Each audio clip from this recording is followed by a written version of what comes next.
तारीखी महंगाई, क्या हुकूमत रिलीफ देने में नाकाम हो गई?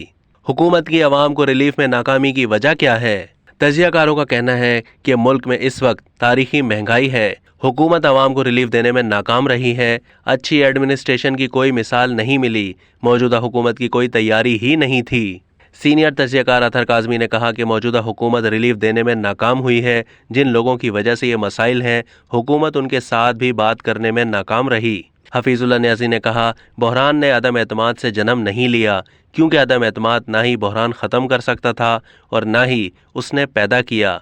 असल बहरान तो उस वक्त पैदा हुआ जब आपने CPEC को बंद कराया और ये बहुत बड़ी साजिश थी। सीनियर सहाफ़ी और तजियाकार मज़हर अब्बास ने कहा, मैं इस बात से मुत्तफिक नहीं कि महंगाई को ज़्यादा तनकीद का निशाना इमरान खान हुकूमत में बनाया गया, मौजूदा हुकूमत में नहीं। ऐसा नहीं है। इस हुकूमत के 5 महीने का मवाजना इमरान खान हुकूमत के पहले 1 साल से कर लें, सबको अंदाज़ा हो जाएगा। सीनियर तजियाकार इरशाद भट्टी का कहना था, हुकूमत की आवाम को रिलीफ में नाकामी की वजह यह है कि कोई तैयारी ही नहीं थी।